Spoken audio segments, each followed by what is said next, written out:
الدين شكران فتركوا ما حضر أحدهما والثاني فعله ما أمر والأول الأشد فالمهاجر من هاجر السوء حديث ظاهر لا تستعن بنعمة الله على معصية فذاك كفران جلا والعين والأذن وباقي الأعضاء نعمته عليك فضلا محضا وكلها يوم المعاد تشهد عليك ياسين بهذا تشهد محمد سيدنا محمد ബഹുമാനമുള്ള സഹോദരങ്ങളെ, ഹബീബുന റസൂലുള്ളാഹി സ്വല്ലല്ലാഹു അലൈഹി വസല്ലം തങ്ങളുടെ ഒരു ഹദീസ് വിശദീകരിച്ച് ഇൻഷാ അല്ലാഹ് അവസാനിപ്പിക്കും. നുഅ്മാൻ ഇബ്നു ബശീർ റളിയല്ലാഹു അൻഹു എന്ന പ്രമുഖരായ സ്വഹാബി വര്യരിൽ നിന്ന് ഉദ്ധരിക്കപ്പെടുന്ന ഹദീസ് റസൂലുള്ളാഹി സ്വല്ലല്ലാഹു അലൈഹി വസല്ലം തങ്ങൾ പറഞ്ഞു, ഇന്നൽ ഹലാല ബയ്യിനുൻ വ ഇന്നൽ ഹറാമ ബയ്യിൻ വബൈനഹുമാ മുസ്തബിഹാത്തുൻ ലാ യഅലമുഹുന്ന കസീറുൻ മിനൻ നാസ്.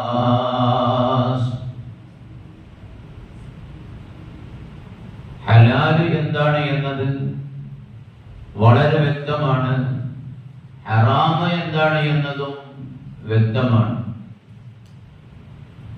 വബൈനഹുമാ മുസ്തബിഹാത്ത്, അത് രണ്ടിനും ഇടയിൽ വ്യക്തമല്ലാത്ത കുറെ കാര്യങ്ങളുണ്ട്, അവ്യക്തമായി കിടക്കുന്ന കുറെ കാര്യങ്ങളുണ്ട്. ലാ യഅലമുന്ന കസീറുൻ മിനൻ നാസ്, അധിക ആളുകൾക്കും അത് എന്താണ് എന്നത് അറിയുകയില്ല. ഹലാൽ എന്താണെന്നത് വളരെ വ്യക്തമാക്കി തന്നു. ബഹുമാനപ്പെട്ട ഇമാം ശാഫിഈ റഹിമഹുല്ലാഹയുടെ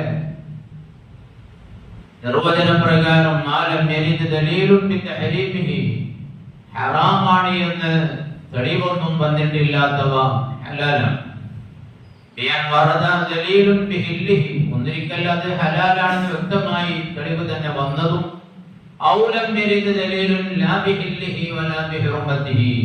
ഹലാലാണെന്നോ ഹറാമാണെന്നോ രണ്ടും പറഞ്ഞിട്ടില്ലാത്തവ, ഇതൊക്കെ ഹലാലിന്റെ പരിധിയിൽ വരും. ഇമാം ശാഫിഈ റഹിമഹുല്ലാഹ് പറഞ്ഞു. എന്നാൽ ഹറാം എന്താണ്? ചെയ്യാൻ പാടില്ല, ഉപയോഗിക്കാൻ പാടില്ല എന്ന നിലക്കുള്ള വിലക്ക് വ്യക്തമായി വന്നവയാണ് ഹറാം എന്നത്. ഇത് രണ്ടും നമുക്ക് വളരെ ബോധ്യമുള്ള കാര്യമാണ്.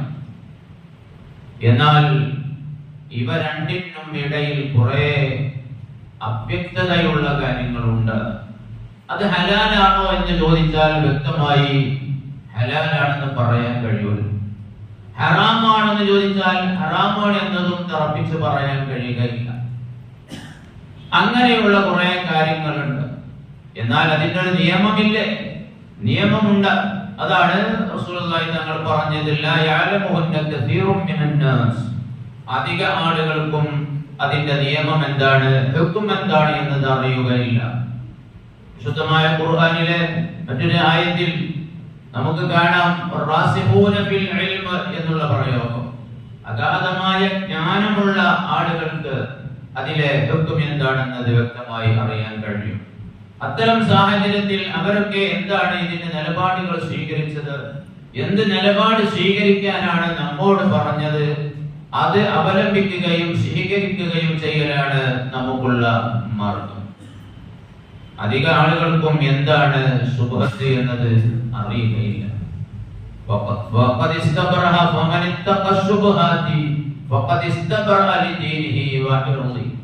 അത്തരം വിഷയത്തിൽ നാം എന്ത് നിലപാട് സ്വീകരിക്കണം? നാം ഹറാമാണെന്ന് വ്യക്തമല്ല, എന്നാൽ അതിപ്പോ തൽക്കാലം വേണ്ട.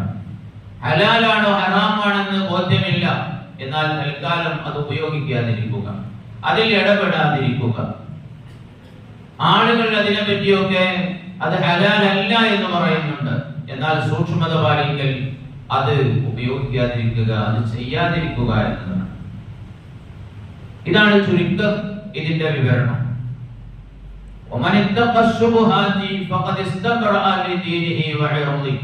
ഇങ്ങനെയുള്ള ശുബ്ഹത്തുകളിൽ ഇടപെടാതെ, ഇങ്ങനെയുള്ള ശുബ്ഹത്തായത് എടുക്കാതെ, ഇങ്ങനെയുള്ള ശുബ്ഹത്തായ കാര്യങ്ങൾ സംസാരിക്കുകയോ മറ്റോ ചെയ്യാതെ തന്റെ ദീനിനെ സംരക്ഷിക്കാൻ ശ്രമിച്ചവൻ, അങ്ങനെ സൂക്ഷിക്കുന്നവൻ തന്റെ ദീനിനെ അവൻ കുറ്റമുക്തനാക്കി, തന്റെ അഭിമാനത്തെയും അവൻ കുറ്റമുക്തനാക്കിയവനായി. അതല്ല ഒരാൾ, അതിപ്പോ വ്യക്തമായൊന്നും പറഞ്ഞിട്ടില്ലല്ലോ, വ്യക്തമായി അതിന്റെ വിധി എന്താണെന്നത് രേഖപ്പെടുത്തി കാണുന്നില്ലല്ലോ. അതുകൊണ്ട് അതൊക്കെ ഉപയോഗിക്കുക, അതൊക്കെ എടുക്കുക, അതൊക്കെ ചെയ്യുക, അതൊക്കെ പറയാ, അതിലൊക്കെ ഇടപെടാ എന്നൊരാൾ സ്വമേധയാ ചിന്തിച്ചുകൊണ്ട് അതിലേക്ക് നീങ്ങിയാൽ അവൻ തെറ്റിലേക്ക് ക്രമേണ അത് കാരണമായി നീങ്ങുന്നവനാവും. റസൂലുള്ളാഹി സ്വല്ലല്ലാഹു അലൈഹി വസല്ലം തങ്ങൾ തുടർന്ന് പറഞ്ഞു, വമൻ വഖഅ ഫിശ്ശുബ്ഹാത്തി വഖഅ ഫിൽ ഹറാം. ശുബ്ഹത്തുകൾ അത് പരിഗണിക്കാതെ, മെയിൻറ്റെയിൻ ചെയ്യാതെ ആ ശുബ്ഹത്തായവയിൽ ഒരാൾ ഇടപെട്ട് കഴിഞ്ഞാൽ, ശുബ്ഹത്തായ വസ്തുക്കൾ ഒരാൾ ഉപയോഗിച്ചു കഴിഞ്ഞാൽ അവൻ ഹറാമിൽ അകപ്പെട്ടവനാവും. നാം പെരുമാറുന്ന സ്ഥലത്ത്, ഒരു ഉദാഹരണം ഞാൻ പറയാം. നാം പെരുമാറുന്ന സ്ഥലത്ത്, നമ്മുടെ ഓഫീസിൽ, അതല്ലെങ്കിൽ നമ്മുടെ പ്രവർത്തന മേഖലയിൽ, നമ്മുടെ റൂമിൽ, അവിടെ നമ്മൾ നമ്മുടെ കാശുകൾ എടുത്ത് എണ്ണി നോക്കിയിരുന്നു. അത് നമ്മൾ എടുക്കുകയും കൊടുക്കുകയൊക്കെ ചെയ്തിരുന്നു. അവിടെ മറ്റാളുകൾ വന്നിരുന്നു, അവർക്കും ക്യാഷ് കൊടുത്തിരുന്നു, അവരും കാശുകൾ എണ്ണുകയും മറ്റുമൊക്കെ ചെയ്തിരുന്നു. എന്നാൽ ആളുകൾ പിരിഞ്ഞു പോയതിന് ശേഷം നമ്മൾ താഴെ വീട് കിടക്കുന്നത് കണ്ടു. ഒരു 500 രൂപ, 500 രൂപ താഴെ വീട് കിടക്കുന്നത് കണ്ടു. ഇവിടെ ആളുകൾ വന്നിരുന്നു, ക്യാഷ് എടുത്തിരുന്നു, അവരിങ്ങോട്ട് തന്നിരുന്നു, അങ്ങോട്ട് കൊടുത്തിരുന്നു. അതേപോലെ നമ്മളും കാശ് നമ്മുടെ എടുത്ത് പെരുമാറിയിരുന്നു. ഈ വീട് കിടക്കുന്ന 500 രൂപ എന്റേതും ആവാം, അവരുടേതും ആവാം. രണ്ട് സാധ്യതയും അവിടെയുണ്ട്. ഇതിപ്പോ എനിക്ക് ഹലാലാണോ എന്ന് ഉറപ്പിക്കാനായിട്ടില്ല, അതല്ല അവരുടേതാണോ എന്നും പറയാനായിട്ടില്ല. ആ സാഹചര്യത്തിൽ നമ്മൾ ഇതിന്റെ റൂമിലല്ലേ, ഞാൻ പെരുമാറുന്നിടത്തല്ലേ ഉള്ളത്, ഇതിന്റെ തന്നെയാണ് എന്ന് തീരുമാനിച്ചെടുത്ത് പോക്കറ്റിൽ ഇട്ടാൽ അത് ശുഭത്താണ്. ഒരു പക്ഷേ അവരുടേതായിരിക്കും, ഒരു പക്ഷേ അവരുടേതായിരിക്കും. അപ്പോൾ ഇവൻ ശുഭത്തിൽ അകപ്പെട്ടു, അത് മുഖേന ഹറാമിലേക്ക് അവൻ പോയി. അപ്പൊ എന്ത് ചെയ്യണം? ഇതിന്റെ നിജസ്ഥിതി അറിയണം, അവരോട് അന്വേഷിക്കേണ്ടതുണ്ട്. നമ്മിൽ വല്ല കുറവും വന്നിട്ടുണ്ടോ എന്നത് ആദ്യം പരിശോധിക്കുക. നമ്മുടെ പക്കൽ ഉണ്ടായ കാശിന് കുറവ് വന്നിട്ടുണ്ടോ, അതാണോ എന്ന് ആദ്യം പരിശോധിക്കുക. വ്യക്തത കിട്ടുന്നില്ല, വ്യക്തത കിട്ടുന്നില്ല, എന്റേതാണോ എന്ന് മനസ്സിലാക്കാൻ കഴിയുന്നില്ല. എന്നാൽ പിന്നെ വന്ന ആളുകളെ അന്വേഷിക്കുക, അവരോട് ചോദിക്കുക, നിങ്ങളുടെ കാശിൽ വല്ല കുറവും വന്നിട്ടുണ്ടോ, വല്ലതും നഷ്ടമായിട്ടുണ്ടോ എന്ന് അന്വേഷിച്ച് അവരുടേതാണ് എന്ന് പറഞ്ഞാൽ അങ്ങോട്ട് കൊടുക്കുക. ഇതാണ് സ്വീകരിക്കേണ്ട മാർഗം. ഇങ്ങനെ ഒരുപാട് ഉദാഹരണങ്ങൾ പറയാം. ഒറ്റൊന്ന് കാര്യം ബോധ്യപ്പെടുന്നതിന് വേണ്ടി പറഞ്ഞു എന്ന് മാത്രം. റസൂലുള്ളാഹി സ്വല്ലല്ലാഹു അലൈഹി വസല്ലം തങ്ങൾ എന്നിട്ട് ശുബ്ഹത്തിന്റെ ഒരു ഉദാഹരണം പറയുകയാണ്. കറാഴി യറഅ ഹൗലൽ ഹിമാ യൂസികു അൻ യർതഅ ഫീഹി. ഒരു ഇടയന്റെ ഉദാഹരണമാണ് റസൂലുള്ളാഹി തങ്ങൾ പറയുന്നത്. ആടിനെ മേൽക്കുന്ന മനുഷ്യൻ, അതല്ലെങ്കിൽ മറ്റ് കന്നുകാലികളെ മേൽക്കുന്ന മനുഷ്യൻ, അവൻ അനുവദനീയമായ ഇടങ്ങളിലൊക്കെ അവനെ മേൽക്കാം. എന്നാൽ കുറച്ചും കൂടെ അങ്ങ് മുന്നോട്ട് പോയാൽ അവിടെ നിന്ന് അങ്ങോട്ട് വേറെ ഒരാളുടെ പറമ്പാണ്. ആ മനുഷ്യന്റെ പറമ്പിലേക്ക് എന്റെ മൃഗങ്ങളെ ഞാൻ കൊണ്ടാക്കുന്നത്, അതിൽ എന്റെ മൃഗം മെഴിഞ്ഞ് തിന്നുന്നത് അവർ ഇഷ്ടപ്പെടുകയില്ല. അവർ വേലി കെട്ടിയിട്ടുണ്ട്. അവരതിൽ തിരിച്ചിട്ടുണ്ട്. അവരങ്ങോട്ട് കടക്കണ്ട എന്ന നിലക്ക് അതിന് അടയാളപ്പെടുത്തിയിട്ടുണ്ട്. അപ്പോൾ ഞാൻ ആ അതിരിലൂടെ, അന്യന്റെ പറമ്പിന്റെ അതിരിലൂടെ ഞാൻ എന്റെ കാലികളെ ഞാൻ മേയിച്ചു നടന്നാൽ ഒരു പക്ഷേ അവ അതിലേക്ക് കടന്ന് അവ അതിൽ നിന്ന് ഭക്ഷിക്കും. ബുദ്ധിയില്ലാത്ത ജീവിയല്ലേ, അവിടെ ശ്രദ്ധിക്കേണ്ടത് മനുഷ്യനാണ്. റസൂലുള്ളാഹി തങ്ങൾ പറയുകയാണ്, അതിരിനോട് ചേർന്നുകൊണ്ട് ആ ഇടയൻ തന്റെ മൃഗങ്ങളെ മേയിച്ചു നടന്നാൽ ആ മൃഗങ്ങൾ അതിലേക്ക് കടന്ന് ഭക്ഷിക്കാൻ ഇടയാകും. അങ്ങനെ ചെയ്താൽ അതിന്റെ ആ സ്ഥലത്തിന്റെ അതല്ലെങ്കിൽ ആ കൃഷിയുടെ ഉടമസ്ഥൻ ഇത് അറിഞ്ഞു കഴിഞ്ഞാൽ ഇവനുമായി പ്രശ്നമുണ്ടാകും. ഇവൻ ഒരു പക്ഷേ നഷ്ടപരിഹാരം കൊടുക്കേണ്ടി വരും. അതൊന്നുമല്ലെങ്കിൽ ആക്ഷേപത്തിനെങ്കിലും ഇടവരുത്തും. റസൂലുള്ളാഹി സ്വല്ലല്ലാഹു അലൈഹി വസല്ലം തങ്ങൾ വളരെ ഫിറ്റായ ഉദാഹരണമാണ് പറഞ്ഞത്. എന്നതുപോലെ ഹറാമാണോ ഹലാലാണോ എന്ന് വ്യക്തതയില്ലാത്ത കാര്യങ്ങൾ അതുമായി ബന്ധപ്പെടുമ്പോ അത് ഹലാൽ തന്നെ ആയിരിക്കും എന്ന് തീരുമാനിച്ച് വേഗം അതിലേക്ക് എടുത്തു ചാടാൻ പാടില്ല എന്നതിനാണ് റസൂലുള്ളാഹി തങ്ങൾ ഉദാഹരണം പറയുന്നത്. വീണ്ടും റസൂലുള്ളാഹി പറഞ്ഞു, അലാ വ ഇന്ന ലികുല്ലി മലികിൻ ഹിമാ. ഓരോ ഭരണകർത്താക്കൾക്കും ഓരോ രാഷ്ട്ര നേതാക്കന്മാർക്കും അവർ നിയമിച്ച ഓരോ നിരോധിത മേഖലകൾ ഉണ്ടാകും. നമ്മുടെ രാജ്യത്തിന് ഒരു അതിരുണ്ട്. ആ അതിർത്തി ലംഘിച്ചുകൊണ്ട് നിയമവിരുദ്ധമായി ആരെങ്കിലും ഇങ്ങോട്ട് പ്രവേശിച്ചാൽ അവരെ വെടിവെച്ച് വീഴ്ത്തും. എന്തിനേറെ സമുദ്രങ്ങളിൽ വരെ മത്സ്യബന്ധന നിരോധിത മേഖലകളുണ്ട് ഓരോ രാജ്യത്തിനും. ആ അതിർത്തി വിട്ടുകിടന്നാൽ മത്സ്യബന്ധനത്തിൽ ഏർപ്പെടുന്ന തൊഴിലാളികളെ പിടിച്ച് അറസ്റ്റ് ചെയ്യും, ജയിലിലടക്കപ്പെടും. നിയമം ലംഘിച്ചതാണ്, അതിര് ലംഘിച്ചതാണ്. നമുക്കറിയാം, അതിർത്തി പ്രദേശങ്ങളിലൊക്കെ ഒരുപാട് പ്രശ്നങ്ങൾ ഉണ്ടാകുന്നതൊക്കെ നമ്മൾ പത്രങ്ങളിലും മറ്റൊക്കെ വായിക്കുന്നതാണ്. ചൈനയുമായി പങ്കിടുന്ന അതിർത്തി, പാകിസ്ഥാനുമായി പങ്കിടുന്ന അതിർത്തി ഒക്കെ നമ്മുടെ രാജ്യത്തെ ആലോചിച്ചാൽ തന്നെ നമുക്കറിയാം. ഇങ്ങനെ ഓരോ രാജ്യത്തിനുമുണ്ട്. റസൂലുള്ളാഹി പറയുകയാണ്, അലാ വ ഇന്ന ലികുല്ലി മലികിൻ ഹിമാ. ഓരോ രാജാവിനും ഓരോ ഭരണാധികാരിക്കും ഓരോ നിയന്ത്രിത മേഖലകളുണ്ട്, അതിർത്തികളുണ്ട്, ഓർഡറുകൾ വെച്ചിട്ടുണ്ട്. എന്നിട്ട് റസൂലുള്ളാഹി തങ്ങൾ പറയുകയാണ്, അലാ വ ഇന്ന ഹിമല്ലാഹി മഹാരിമുഹു. എന്തിനാണ് ഈ ഭരണാധികാരികൾ ഇങ്ങനെ അതിർത്തി വെച്ചിട്ട് ഈ നിരോധിത മേഖലകളാക്കി പ്രഖ്യാപിച്ചത്? നിയമം ലംഘിച്ചുകൊണ്ട് അനുവാദമില്ലാതെ, ക്ലിയറൻസ് ഇല്ലാതെ അങ്ങോട്ട് കടക്കാൻ പാടില്ല എന്നതിനാണ്. എന്നതുപോലെ റസൂലുള്ളാഹി പറയുന്നു, അലാ വ ഇന്ന മഹാരിമല്ലാഹി, അലാ ഇന്ന ഹിമല്ലാഹി മഹാരിമുഹു. അല്ലാഹു തആലയും ഒരുപാട് നിരോധിത മേഖലകൾ സ്ഥാപിച്ചിട്ടുണ്ട്. ഒരുപാട് ബോർഡറുകൾ അല്ലാഹു തആലയും വെച്ചിട്ടുണ്ട്. അത് ഏതാണ് അല്ലാഹു തആല വെച്ച ബോർഡറുകൾ? അത് മഹാരിമുഹു, അല്ലാഹു ഹറാമാക്കിയവയാണ്. അതിനോട് അടുക്കരുത്, ആ ഹറാമിലേക്ക് അടുക്കരുത്. ഒരിക്കൽ ഹറാമിലേക്ക് അടുത്താൽ, ഹറാം ചെയ്താൽ പിന്നീട് രണ്ടാമത് അത് ചെയ്യുമ്പോൾ അവന് ഗൗരവം ഉണ്ടാവുകയില്ല. നമുക്കറിയാം, പറയാൻ പാടില്ലാത്തൊരു സംഗതി ഒരിക്കൽ ഫസ്റ്റ് അത് പറയുമ്പോ ഞാൻ പറയണോ, പറഞ്ഞാൽ എന്താവും എന്നുള്ള ചില ചിന്താഗതികളൊക്കെ അവന്റെ മനസ്സിൽ വരും. അവനത് പറഞ്ഞു, പറയാൻ പാടില്ലാത്ത വാക്ക് പറഞ്ഞു. രണ്ടാമത് അവൻ പറയേണ്ട ഒരു സാഹചര്യം വരുമ്പോ ഇങ്ങനെയൊന്നും ചിന്തിക്കാതെ വേഗം പറയും.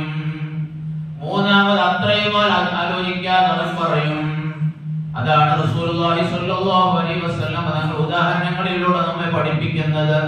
അല്ലാഹു വെച്ച അതിർത്തികളോട് അടുക്കരുത്, ഹറാമിലേക്ക് അടുക്കരുത്. അലാ വ ഇന്ന ഫിൽ ജസദി മുദ്ഗാ. ഈ ദീർഘമായ ഹദീസിന്റെ അവസാന ഭാഗത്ത് റസൂലുള്ളാഹി പറയുന്നു, അറിയണേ, മനുഷ്യന്റെ ശരീരത്തിൽ ഒരു മാംസപിണ്ഡമുണ്ട്. അത് നന്നായി കഴിഞ്ഞാൽ ഫൈദാ സ്വലഹതു സ്വലഹൽ ജസദു കുല്ലുഹു.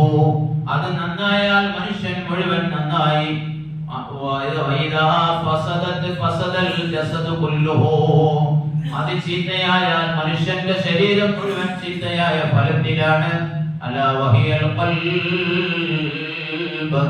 അറിയണേ, അത് മനുഷ്യന്റെ ഹൃദയമാണ്. മനുഷ്യന്റെ ഹൃദയം നന്നായാൽ മനുഷ്യന്റെ പ്രവർത്തനങ്ങൾ മുഴുക്കെ നന്നാകും. മനുഷ്യന്റെ മനസ്സ് ചീത്തയായാൽ അവന്റെ ചിന്തയും അവന്റെ ഹൃദയവും ചീത്തയായാൽ പിന്നീട് അവന്റെ പ്രവർത്തനങ്ങൾ മുഴുവൻ ചീത്തയായതാണ്. അപ്പോ ഒരു മനുഷ്യൻ തന്റെ പക്കൽ നിന്ന് ഹറാം എന്തായാലും വരാൻ പാടില്ല. തന്നെയുമല്ല കറാഹത്തായവയും ഉണ്ടാകാൻ പാടില്ല. ഹറാമോ കറാഹത്തോ എന്നതൊന്നും വ്യക്തതയില്ലാത്ത കുറെ കാര്യങ്ങളുണ്ടെന്ന് പറഞ്ഞല്ലോ. അങ്ങനെയുള്ളത് വരെ സാധ്യത ഉണ്ടായാൽ ചെയ്യാനോ പറയാനോ എടുക്കാനോ ഭക്ഷിക്കാനോ ഒക്കെ സാധ്യത ഉണ്ടായാൽ അതിൽ ഇടപെടാൻ പാടില്ല, എടുക്കാൻ പാടില്ല, ഭക്ഷിക്കാൻ പാടില്ല. തെറ്റിന്റെ തിന്മയുടെ ഗൗരവം എപ്പോഴും മനസ്സിലുണ്ടായിരിക്കണം. ബഹുമാനപ്പെട്ട ഹിശാം എന്നവർ പറയുകയാണ്, ഞാനൊരിക്കൽ മഹാനായ അലാ റളിയല്ലാഹു അൻഹുവിന്റെ കൂടെ നടക്കുമ്പോ മഴ പെയ്തിട്ട് വഴികളിലുമൊക്കെ ചളിക്കുണ്ടുകളുണ്ട്, വെള്ളക്കെട്ടുകളുണ്ട്. അതിന്റെ ഇടയിലൂടെ ഇങ്ങനെ മെല്ലെ മെല്ലെ നടന്നു പോരുമ്പോ എന്റെ മുന്നിൽ ബഹുമാനപ്പെട്ട അല എന്നവരുണ്ട്. അല എന്നവര് ചളിയിൽ ചവിട്ടാതെ വസ്ത്രം അല്പം പൊക്കിപ്പിടിച്ച് കാലുകൾ ശ്രദ്ധിച്ചുകൊണ്ട് ഇങ്ങനെ ഓരോന്നും മുന്നോട്ട് വെക്കുകയാണ്. ശ്രദ്ധിക്കാത്ത പക്ഷം ചളിയിൽ ചവിട്ടി പോകും, കാലിലും വസ്ത്രത്തിലും ചളിയായി പോകും. അതില്ലാതിരിക്കാൻ വേണ്ടി വളരെ ശ്രദ്ധിച്ചുകൊണ്ട് ഓരോ സ്റ്റെപ്പുകളും അദ്ദേഹം ശ്രദ്ധയോടെ വെക്കുകയാണ്. ആ സമയത്ത് അല എന്നവരെ ഒരു മനുഷ്യൻ ഒരൊറ്റ തള്ളു കൊടുത്തു. ഇങ്ങനെ ശ്രദ്ധിച്ചു പോകുന്ന അല എന്നവരെ ഒരു മനുഷ്യൻ ഒരു തള്ളു കൊടുത്തു. അതാ ആ സമയത്ത് മുട്ടുവരെ ചളിയുള്ള ഭാഗത്തേക്ക് അല റളിയല്ലാഹു അൻഹു അങ്ങ് നടക്കേണ്ടി വന്നു. കാല് മുട്ടുവരെ ചളിയായി പോയി. കാലിന്റെ മുട്ടുവരെ ചളിയായപ്പോ പിന്നെ തുടർന്ന് ബാക്കി ചളിയിലൂടെ തന്നെ അങ്ങ് നടക്കാൻ ശ്രമിക്കുകയാണ്. പിന്നെ നല്ല ഭാഗം നോക്കി നടക്കാതെ പിന്നെ ഫുള്ള് ചളിയിലൂടെ തന്നെ ലക്ഷ്യം വെക്കുന്ന സ്ഥലം വരെ അങ്ങ് നടന്നു. പിന്നിൽ ഹിശാം എന്നവരുണ്ട്. അദ്ദേഹം വളരെ ശ്രദ്ധിച്ചുകൊണ്ട് ചളിയില്ലാത്ത ഭാഗത്തിലൂടെ തന്നെ പോരുന്നുണ്ട്. മുന്നിലുള്ള അല എന്നവർ ചളിയിലൂടെ തന്നെ നടക്കുകയാണ്. അങ്ങനെ അതാ ആ നടത്തം അവസാനിച്ചു. ഫലമ്മാ വസല ഇലൽ ബാബ്, ഗേറ്റിങ്കൽ എത്തിയപ്പോ അല എന്നവർ ചോദിക്കുകയാണ്, ഖാലലി റഅയ്ത യാ ഹിശാം, ഹിശാമേ നീ കണ്ടോ, ഞാൻ ചെയ്തത് കണ്ടോ? അദ്ദേഹം പറഞ്ഞു, അതെ, നിങ്ങൾ ചെയ്ത പ്രവൃത്തി ഞാൻ കണ്ടു. നിങ്ങളെ ചളിയിലേക്ക് ഒരാൾ തള്ളിയപ്പോ കാലിൽ ചളിയായപ്പോ പിന്നെ നിങ്ങൾ ചളിയിലൂടെ തന്നെയായി നടത്തും. വകദാലികൽ മർഉൽ മുസ്ലിമോ, എന്നാൽ ഇങ്ങനെയായിരിക്കും ഒരു മുസ്ലിമായ മനുഷ്യൻ. യതവഖദ്ദുനൂബ്, ആദ്യമൊക്കെ ദോഷങ്ങൾ വരുന്നതിനെ അവൻ വല്ലാതെ സൂക്ഷിക്കും. ഫസ്റ്റ് ഒരു ദോഷം ചെയ്യുന്നത് അവന് പേടിയുണ്ടാകും. അവൻ ശ്രദ്ധിക്കും, വരാതിരിക്കാൻ വേണ്ടി അവൻ പരമാവധി ശ്രദ്ധിച്ചു നോക്കും. എന്നാൽ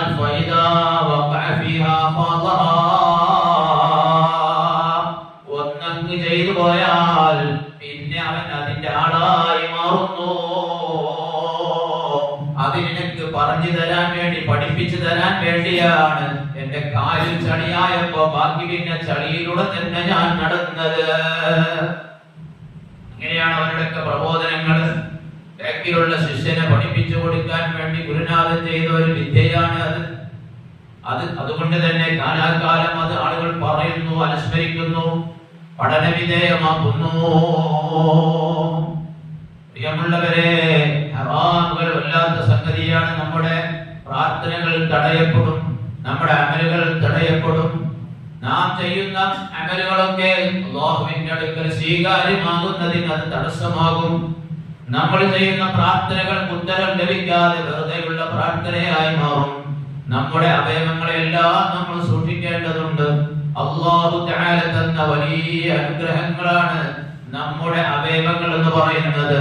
അദ്ദീനു ശത്റാനി ഫതർകുമാ ഹുദിറ അഹദുഹുമാ വസാനി ഫിഅലുമാ ഉമിർ.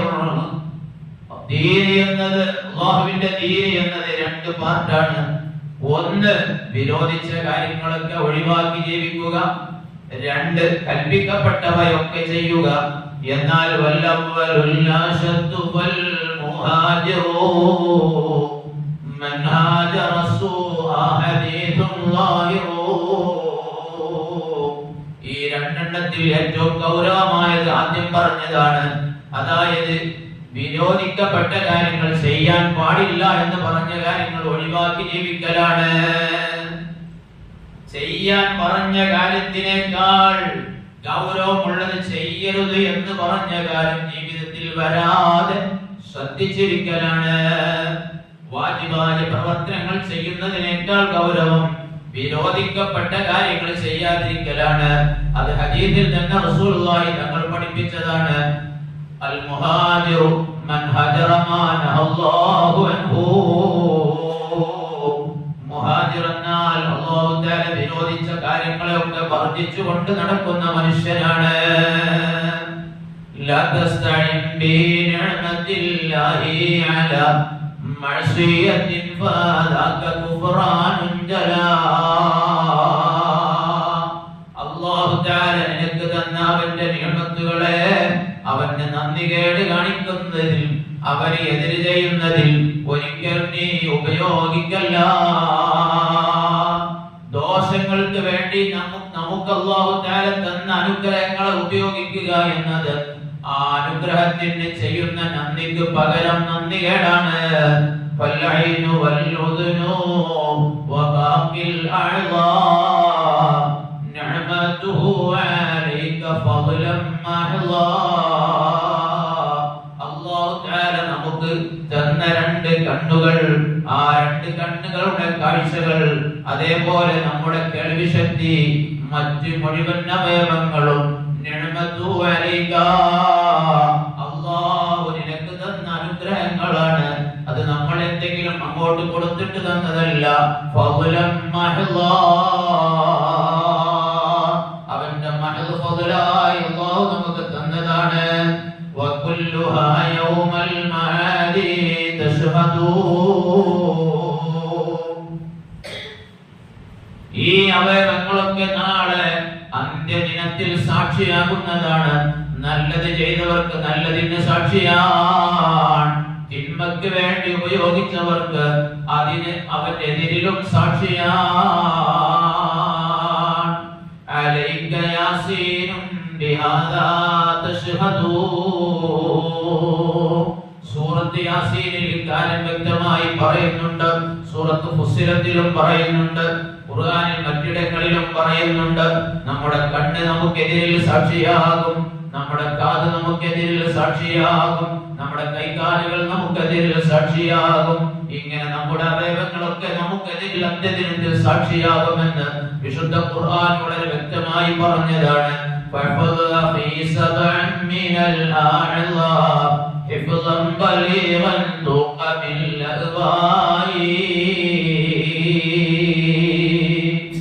മഹാന്മാർ പഠിപ്പിക്കുകയാണ്. അതിനാൽ മനുഷ്യന്റെ അവയവങ്ങളിൽ 7 അവയവങ്ങളെ നീ നല്ലവണ്ണം സൂക്ഷിക്കേണ്ടതുണ്ട്.